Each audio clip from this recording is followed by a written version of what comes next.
Sometimes. Yeah, not, and why? Not all the time. But What finally gets you to do it? Or why do it at all if that mind is correct? The mind you just described. You have, and I'm really interested, you said, I'm going to make the world wait while I sit. That's interesting. Look at that. Are you in the world when you sit, or is the world over there waiting for you to get done sitting? Well, make my worldly concerns wait. Oh, worldly concerns wait, yeah. You know. Yeah. I mean, I'm usually well organized enough that I don't literally have somebody waiting for me Yeah, when no I'm one's meditating. sitting at. I know what you mean. I think we all Yeah. feel these things, you know. Yeah. Like we have a list, right? Yeah. Even you don't write it down, you got a list. You know. So why do you finally sit? Because I believe what you say. Oh no! You're in trouble. Because I faith in you that it's the most effective way to offer true help. I just remembered something Bill said once, like when you go to try to solve a problem, and like you see a problem and it's like you want to reach in and grab it and really do something to help. And he said almost always it's the sort of a thing where it's like a big loosely tangled ball of string, and unless you know exactly what you're doing, you're going to pull the wrong one and make the knot worse. Wow, that's a great analogy. Yeah. Yeah. Or metaphor. Yeah. That's what we do. We reach in. I know exactly what I hear the words, know exactly what I am doing. The I gets big. That's a really important part to watch. Wow, this is how I go about it. So how big is my I right now? You know, and I'm going to reach in there and pull a string, and it tightens. Everything tightens up instead of anything loosening. But if we take some time and really look, as my friend says, you can pull the one stick out of the bottom where the whole thing crumbles. But you gotta do your concentration and wisdom. The thing that comes to mind, Pat, is I'm so glad you brought this up. It's just something for all of us. It's hard to get to the cushion. You know, I've been on 1-year retreat and doing this diligently for 15 years. Not diligently, for about 20. And there are days I find it hard to get to the cushion. I get every day there because I need to, but I find it hard. Phone rings, somebody's got a crisis. Yesterday I got to the cushion maybe 15 minutes in the morning. It was so good, I was enjoying it. And then I saw my daughter-in-law had called, and I was going over to see the grandkids, and she was sick, so she wanted me to come earlier, like really sick, just like I can't even deal with the kids. So you're up off the cushion and you go, it's goodbye, beautiful meditation, you know. And now it's a different meditation. That's one thing I love about the Dharma. You're never not doing it, you know. We may think we're not doing it sometime during the day, but it's only we lose track that we are doing it. My one teacher said, you know, if you set your intention in the morning to not harm, to do good, you carry that all day. You know, if you've taken refuge this lineage. You carry that all day. That in itself, if you've ever taken a precept like I won't kill, you carry that all day. All day long you're carrying around something that says I intend not to harm. That's a big thing right there. Not everybody carries that. Probably more don't carry it than do. Just I intend not to harm anyone today. Now, of course, we make mistakes and we do. But just that intention is powerful. Think about it. Do you want to sit in a room full of people that say it's my intention not to harm, or a room full of people that say I intend to harm? It's that powerful. But we just don't give ourselves credit, We need to give ourselves credit for practicing on and off the cushion. We're very critical, and I know for me, my mistakes, which I label mistakes, loom large. And what I do during the day that's helpful doesn't loom so large. That's a habit of mine that I'm working to change. It's an important thing to notice.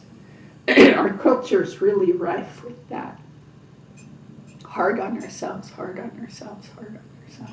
And it's funny because we're hard on ourselves in a certain way, and then we're sloppy with ourselves in another way,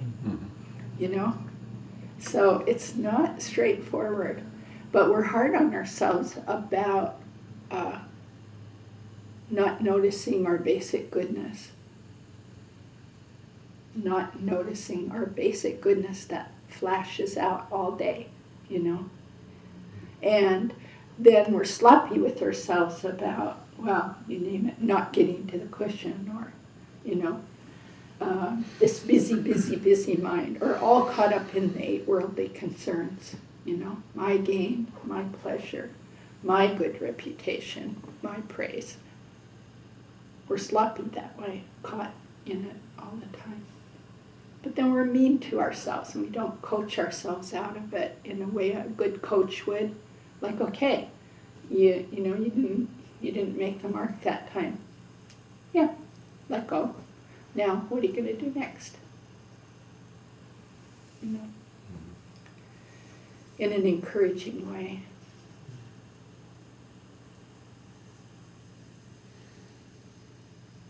It makes a difference.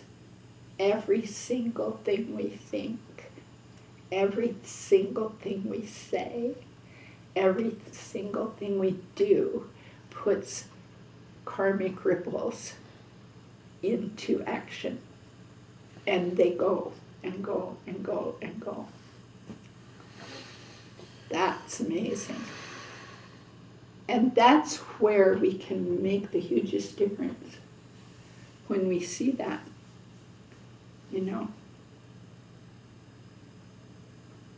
We can't not engage in thought, speech, and action. We're humans.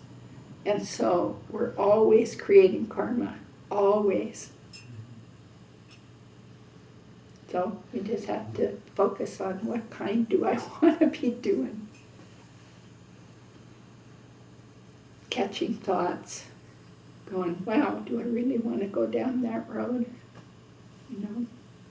I've been watching a habit of mine lately with someone who I'm around a lot, and seeing that I have these little critical thoughts. They seem so little, I shouldn't even pay attention. Now this is where I get sloppy, okay? And I started noticing those set me up for a bigger irritation. And then an argument, or a kind of a pride rises. I'm right, they're wrong. Trying to catch it way early. Like, oh, there it is. Critical, critical, critical. What's that about? Who cares? Who cares which way you, whether you turn the heat up a little or you don't, or you do this or you don't, who cares? Some part of me does, but that's ridiculous. Put a sweater on, or Take a sweater off.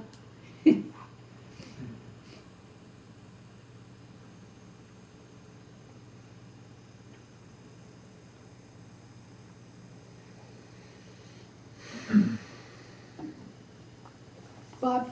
Well, you were mentioning about the experience today of 50 people being killed, and really, but this has been such a consistent experience all around the world, in so many different places. There's so much suicide bombings and killing of life in numerous places. There also is, of course, balanced much goodness and kindness and support around the world as well too. Yeah. But what is a way to and I have some ideas, but what is a way to generate a skillful response and Buddhist practice with this, so that you don't generate the mind of despair or fear or discouragement, but the mind of compassion and love and tenderness and realizing interconnectedness? What are the state practices to nurture? Because it's like a long rim teaching when you turn on the news, and I'm not typically in all these places, but I see displayed in front of me the distress of so many people. And it seems, from the conditioning of the suicide bomber or the people who go into a place and kill all these people, they obviously, their mind streams are distressed, and they're bummed in some way. And certainly then the ripples out in that community are affected, and it's just, you can see that we're all experiencing the conditions and conditioning of multiple generations and multiple people all affecting one another in an interconnected sense. So how do you nurture compassion and wisdom and a feeling of love and deep connection without creating harm? So let's start with what you already know how to do, because I know you've dealt with this a lot. So what do you do that works for you? Try to do Tonglen, really just seeing all the people as one with myself and me as one with them, and praying to, first of all, take away the distress of the suicide bomber, whose mind stream is really disquieted and confused. It would go around and contemplate really destroying so many people, and so, in such pain and anguish, wishing that he be free from suffering and the causes of suffering. And also to the people who were influenced in the interaction with all of that. So really trying to take away all of their pain and distress that they're experiencing going to the hospital, and breathe that out so it destroys all the selfishness of my heart, and breathe back to them the peace and contentment and increased states of a calm mind and balanced emotions, so that that might come to them. I also love what Thich Nhat Hanh has said in his book, Heart of the Buddhist Teachings, about when you really see violence in a place or anything going on, it really reminds you of the conditioning of the entire world that has led to this, the complete interdependence. So how the society is set up, how families are set up, how schools are set up, how the financial system is there, how are people's relationships or connections with one another? Do they support feeling connected and loved and feeling of harmony or distress, or are people bullied, or do they have their needs or not? If their needs are not met, then they're going to feel distressed, and if they don't have places to stay, if there's violence in their household, like all the refugees in so many places in the world today. So it really, all of those things have led to the response of that particular situation. So it's completely everything in really the entire universe has led to this arising in this particular time and place.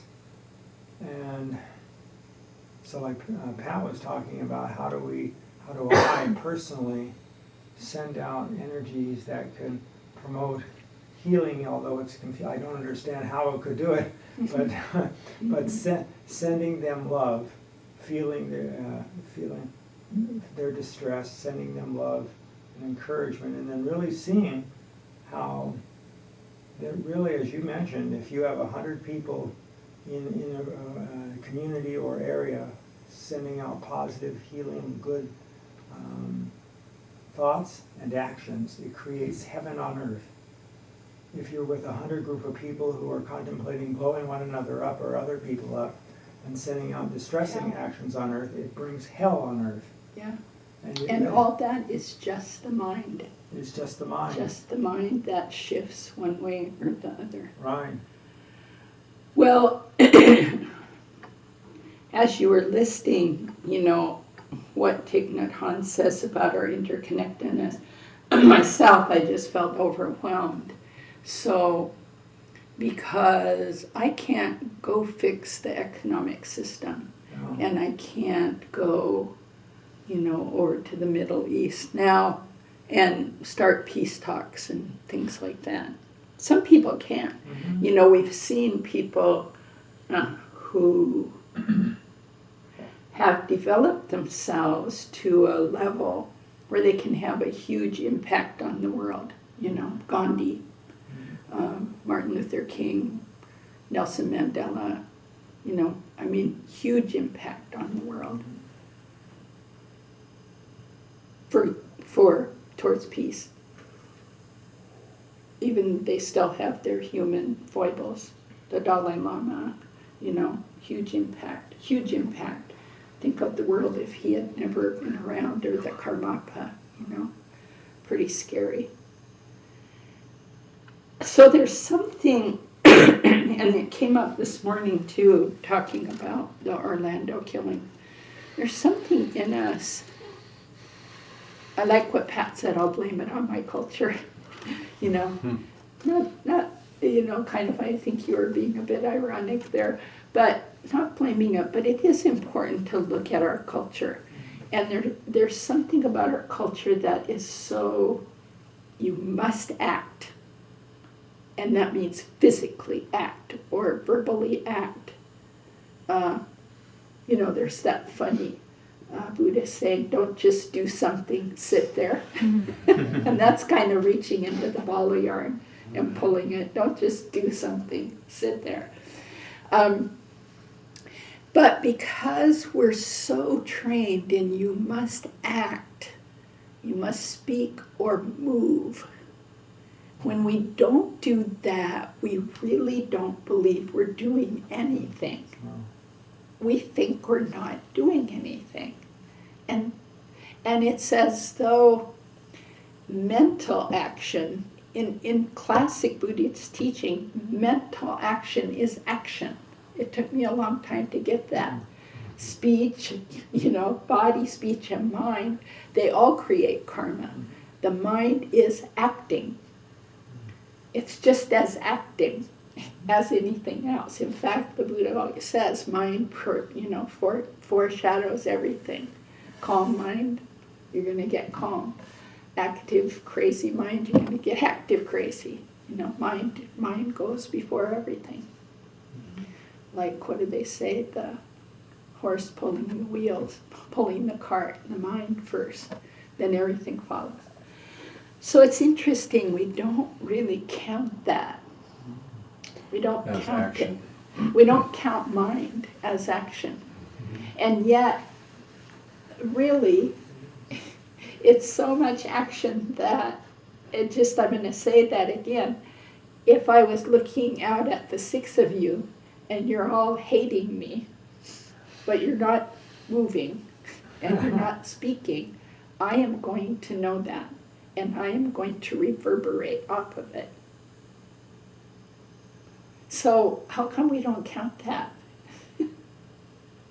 We count it when we feel it. But when we're the ones sitting and saying, I don't hate the guy that did this. I don't want revenge. I don't want anyone else to hurt one another. We don't count it as action. And it's such an action. So there's some way we have to unculturate ourselves about that. Does that make sense? Like we have to really go, this is an action. one of the nuns, I just came back from 10 days at the Abbey, and they struggle with this too. They're up in the mountains in northeastern Washington, and they're Westerners. And, they'll say, sometimes I just wonder what kind of good we're doing here, And yet, I can say to them, hey, just knowing you're there makes a huge difference in my life. Mm-hmm. Huge, huge. Every morning I think about that place. I often think about it in the evening. Just knowing, gee, there's a place where a group of people are taking care of the land, reaching out to the local community, praying, meditating, doing service together in a Buddhist context. It's like, yay! But they too, as humans, as Westerners, can say, gee, what good is this? So there's something we're really mixed up about there. It's like not doing is not valued. You must do something. Eric was telling a really interesting story this morning. He's a palliative care physician. He works with people who are dying. I mean, that's his job. And he was telling how he's working with a woman who has become nearly completely paralyzed from some disease. He didn't say what it was. But it's been a slow thing where now she's in a wheelchair or in her bed, and people have to do everything for her. And he said she just wavers between this like total despair and wanting to die, like self-destructive language and self-destructive, actions, although she can't carry them out. Between that and between this kind of fierce will to live and get well. And he was at her bedside doing one of his visits, and he called her the best. Another woman, the very best caretaker that she has, was there. And the patient was going through all this negative screaming talk about, I hate myself and I should just die. And the best caretaker looked at Eric and said, I can't take this anymore, I'm going to quit. Which threw the patient into even more turmoil, because he said it was like watching a mother and child, and the mother looked at the child and said, I reject you, I can't stand you, I'm going to abandon you. I just can't stand being with you. And Eric said, this is very tied to what to do, not do. He said he just couldn't think of one single thing to say or do that would help. He just didn't want to reach in and pull the yarn, Mm-hmm. And so he said, I didn't say or do anything, I just sat and witnessed all of this turmoil and pain and everything. And then he said,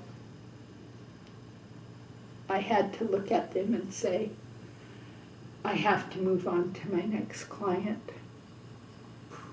And he said, I got up and went. And sometimes it's like that. But let me ask, and we didn't go into this, do you think it would have made a difference that Eric was there? Not knowing what to do, not saying anything, not doing anything. Did it matter? Yeah. I mean, most of you are kind of going, yeah. So presence. Bill once said to me, I was trying to figure something out, and he said, it was teaching around generosity when I was teaching the 6 paramitas, and we were talking about generosity in all the different ways, and he said maybe the best generosity is presence. our presence. We meditate, we become clearer, we become kinder, and then we're just present. Maybe that's it. Maybe it's nothing about doing a bunch of stuff. The generosity of our presence. So that has really affected me, and I'm a big reach in the yard and pull. Well, And I'm sometimes really working on not doing that. Sometimes there are things to do. Yeah, and we have to know those too. I mean, But presence is also doing. What's that, Sean? Presence is also doing. Presence is doing, yeah. And Pat's right, sometimes there also are things to do. Like my 3-year-old grandson's pulling the 1-year-old baby across the room, not realizing the arm. toward the stairs. And in that moment, I don't just sit peacefully No. and go, I'm witnessing this. Yes, It's right. like, no, Kai, he's yelling, honey. He's yelling. That means it hurts. They don't really, I was reading a thing on empathy. They, up to about 3.5, they don't really connect the empathy thing. Like, oh, that he's yelling because he hurts. It's all a big experiment. I pull this, and what happens? It makes that noise. Yeah. Yeah. No witness.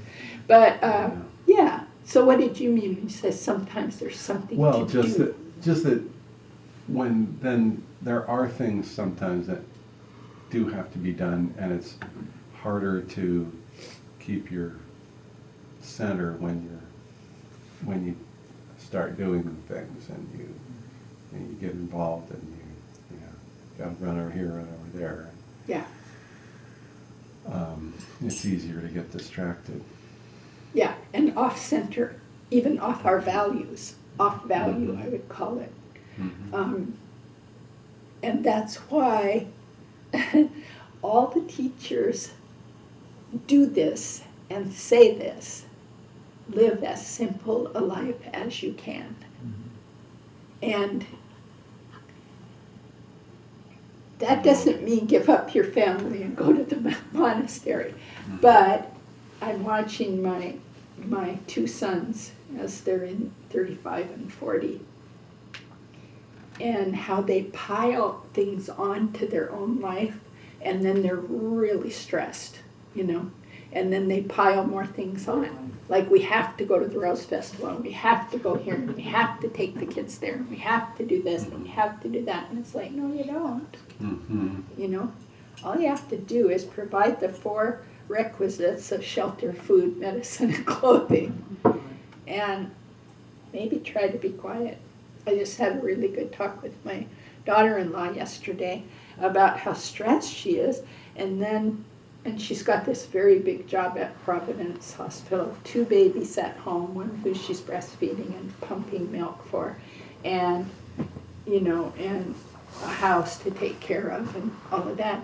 And then she decided to try to train for the marathon here in October, to go running in the marathon. She's quite a good runner.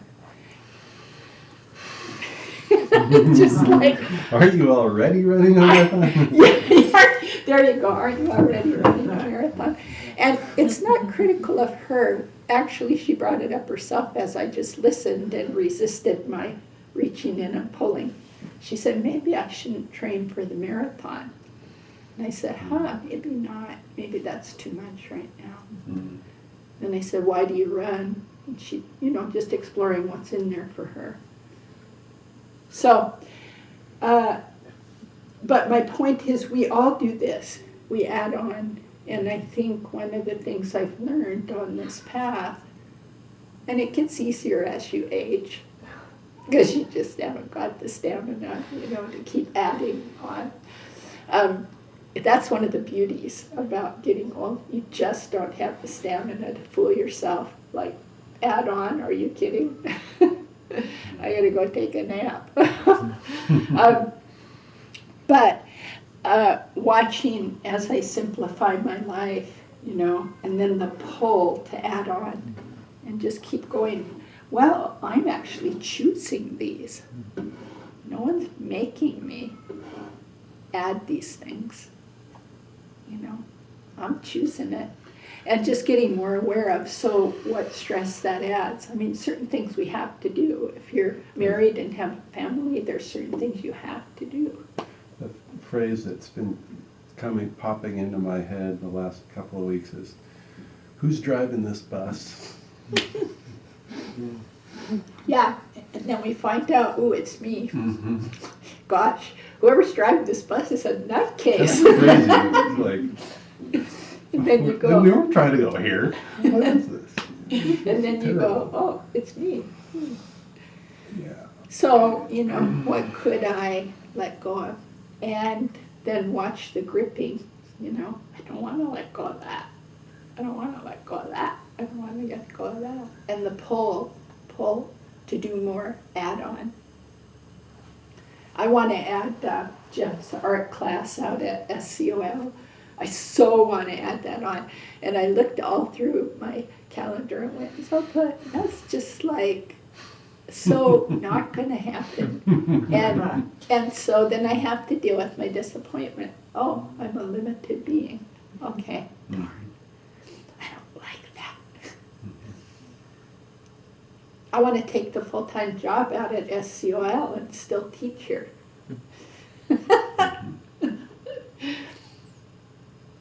Yeah, we'll see. You know, I mean, we want. I want.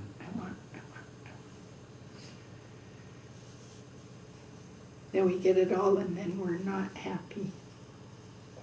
And like you say, we're off center, off our values.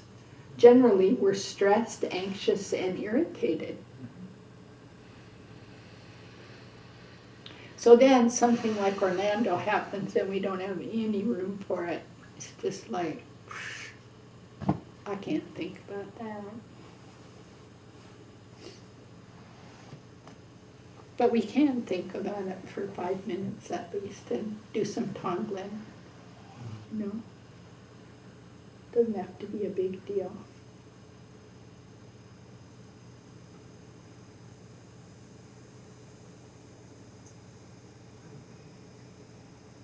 Yeah.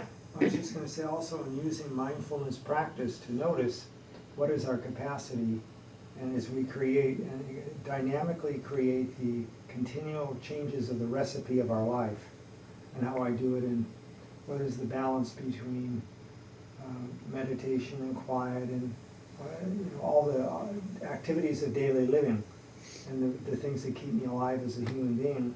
So, trying to make healthy food, trying to exercise in some way, trying to take a nap, social connections, spiritual reflection, and how does me taking on different opportunities and supporting other people also, how much can I support other people and to what level?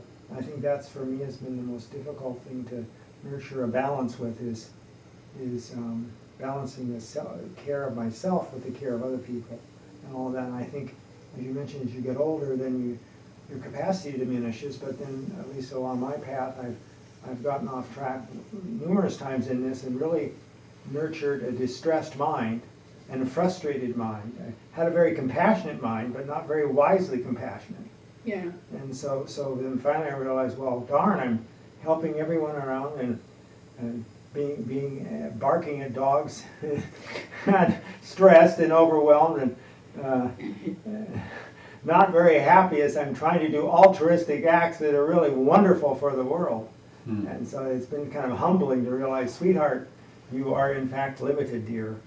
And when you exceed your design capacity, do you notice that your very worst character traits come out, dear? And that you're not exactly the saint that you hoped you would be.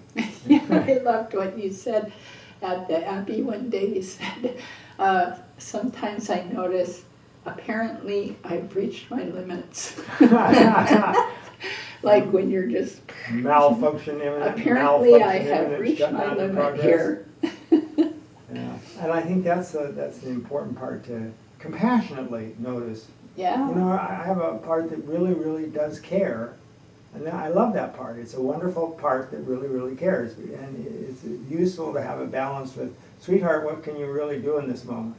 So Yeah. like Eric to Yeah. recognize, Yeah. and just even saying, wow, I hear this is so hard on you, and I just really love you, Yeah. and I care. And sometimes that's all you can do. You cannot fix Yeah, it. You and cannot. sometimes that's all you can say, and then say, I need to go. I need to go. You know, yesterday I did not save my daughter-in-law from overwhelm, and I wanted to, but I couldn't. All I could do was listen and then say, I need to go now. I was doing the same thing, I need to go now, Mhm. you know.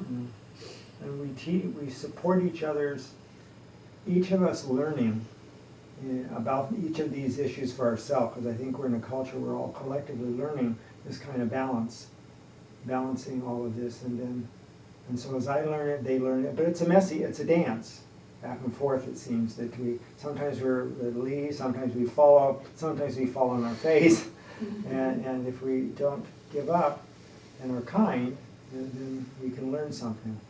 Kind to ourselves. For me too, Bob, and what you raise up and this whole discussion raises up, is I find it very helpful to name the klesha is the word that Tibetans use, the klesha, the emotional stickiness that's arising. For me, a piece of this is pride.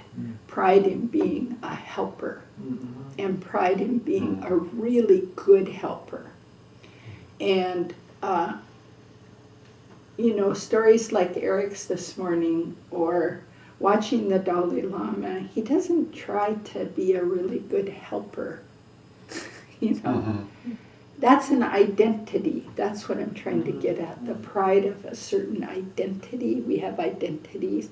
And I did legal aid type work for 25 years in Portland, and it's really a design for, you know, being a really good helper. You help people figure out their problems and point here and point there, and sometimes it is quite helpful. But my point is that the identity grew so big that you're very frustrated. That I is very frustrated when it can't help, you know, or when they don't do what I said. Yeah. I helped, and they refused my help. Can you imagine? They wanted to live their own lives. They wanted to figure out their own things. Huh. Imagine that. I mean, that's that sticky pride, almost like, I can see it better than you can. Just do what I say. Yeah, well, it doesn't work that way. And then holding myself in compassion when I see that in myself. Like Bob just said, there's a beautiful compassionate piece in there, and there's a lack of wisdom, and there's a lack of humility. So, okay, got that part down. Need to learn those.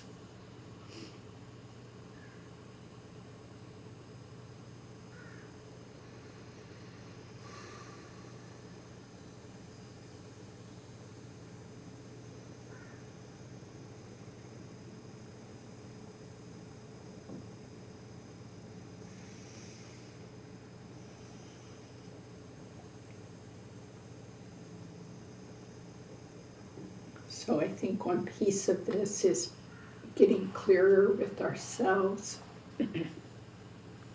that our practice is important, and our practice makes a difference in the world. And so we need to not be lazy towards getting on the cushion. Once I asked Khenpo Sultram Rinpoche, he was visiting in Portland. I didn't know who he was. I was so new. He was doing a talk at Portland State. But I wanted to start meditating, and I couldn't make myself, and I didn't even understand. You can't just sit down and do it, you know. You need guidance, and I hadn't even read books or anything. But I was at this talk at Portland State, and he was talking on compassion, and I raised my hand and I said, yeah, but what about discipline? You know, like, how do you make yourself sit down and, you know, do these things, these practices? And he said, I was really surprised. I thought he would maybe be like, da, da, da, da, da. And he said, increase your compassion for others. And for me, it was almost a koan at the time. Like, how could that help me want to get on the cushion? It's the same koan we're still working on. But I kept thinking about it, and KCC had sponsored that, so it was another connection here. And starting to listen to Lama Michael, and I went to a retreat at Cloud Mountain. And I could see if I increased my compassion for the suffering in the world, and even for myself, like, do I really wish myself free of suffering? Do I really wish my own self free of suffering? I mean, I would say, oh, sure. But do I release? Because the question is, do I do the things that I already know will help me feel better? Not always. Not always. I already know it. I've experienced it. But I don't always do them. And do I stop doing the things that I know make me feel bad? No, I haven't stopped them yet. This is how baby step we are. Do you see what I'm saying? Baby steps, but good baby steps are good. I still do things that, you know, don't help my mind, and I run away from things that I already know do help my mind. Now, isn't that amazing? So that's just looking at how long and old the pattern is. The tradition says since beginningless time, we've been training in these patterns. So that we are sitting here talking about how to undo it is incredible. It's incredible. That's why one of the verses says that even the thought of dependent arising, that maybe things aren't just so solid as they seem, that thought shatters the world. You can see it does. It shatters the world we've made up of independent, self-sufficient, you know, person who's driving the bus, going in the right direction, I'm really good at this, crash. And just the mere beginning to explore these ideas begins to shatter all that in the good way. Shatter the illusion. Shatter the delusion. That's really. Shatter the delusion. So, you know, it's going to take a while. And I was thinking recently, Bill said someone was really getting tangled up in a very good question, but all tangled up. And Bill said, well, I'd advise us all as we go on the path to go slow and go with friends. That's these friends, Sangha. And go slow, you know. Because again, we get hooked into our cultural, gee, aren't you done with that yet? Didn't you win the marathon? You know, other people might have said to my daughter-in-law, really? You're going to stop? You should really pour it on, you know? That would be so American, you know? It's what you really want, you know? Yeah. Do it. Yeah. You should just go for it. Do it. Just do it. You know? And I'm asking questions like, she said, oh, I said, what's hard about not doing it? She said, well, I have like 3 women friends training for it. I said, do they have kids? Yes. Are they married? Yes. Do they have full-time jobs? No. I just asked that. And she was thinking, maybe I shouldn't do it this time. Yeah, maybe not. Maybe you got enough going. that reminds me of one time my mother passed away many years ago, but one of my, and I'm from a big family, one of my siblings was saying, talking to my mom, you know, so-and-so, I forget, one of the sister-in-law was talking about how busy she was all the time doing this and that, and, you know, just like, she's just always busy, busy, busy, and my mom said, well, she must like that. Yeah, My mom had a very yeah, kind of yeah, flippant streak to her. yeah. Well, there's some real wisdom in that. I mean, Yeah. she's not judging and criticizing. She's just saying No, maybe she really no. likes that. But we have to look at our own lives and say, do I like it? Do I Yeah. like what comes with it? Yeah. Is that what I want? There's plenty of busyness out in the world. There's Yeah. very little peace. Well, you know, and again, I mean, we struggle with this as, you know, people who are studying the Dharma, you know, our culture in general.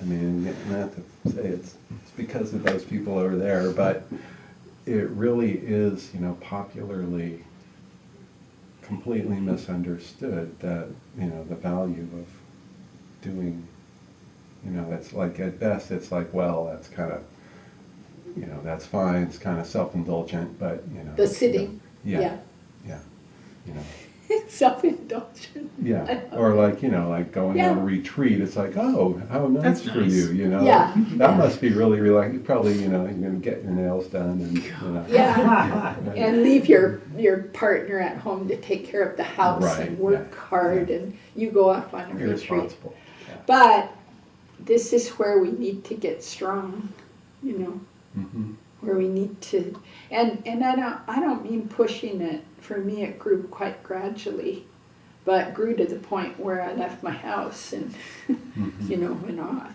to my Mhm. surprise. Mhm.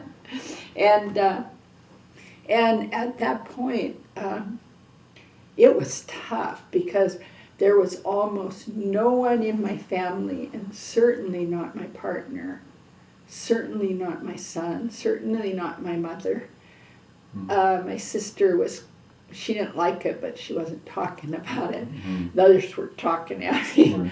And my long-term friends all saying, don't go, don't go. What are you Mhm. doing? What are you doing? We don't Mhm. understand it. How can you leave us? You know? Right. And all I can say is that through practice, my worldview had shifted to something like this.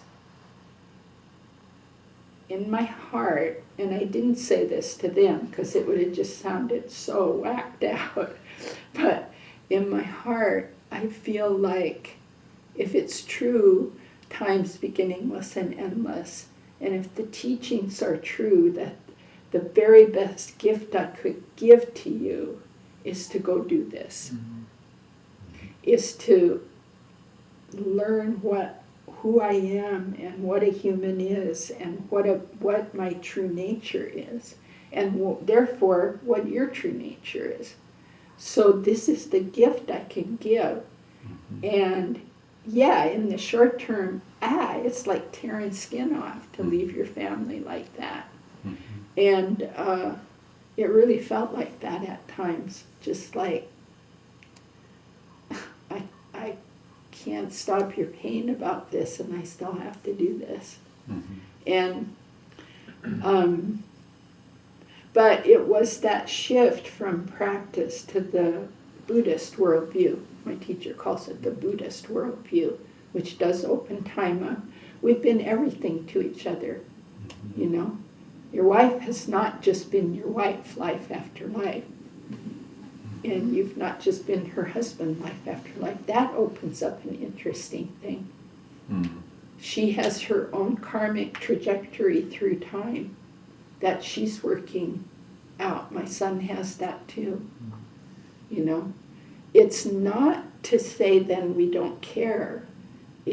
we love them, but it starts, I think the loving shifts to loving in a way that is more generous almost, because it doesn't have the condition of me, you have to please me, or there's not this me and you there. It kind of opens up. Can you feel that a little bit? That open, yeah. It's so opposite of what we're trained in, that it's like, but we just keep going, slowly and with friends. Gets time. And dedicate our efforts to the benefit of all beings. Yeah, let's do that.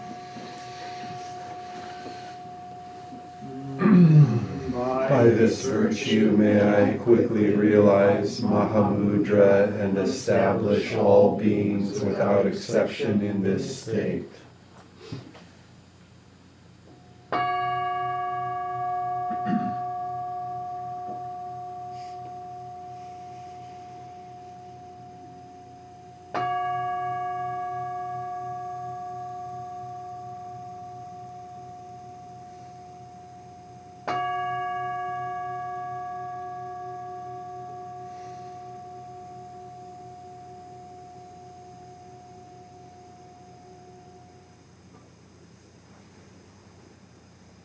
Thank you all so much.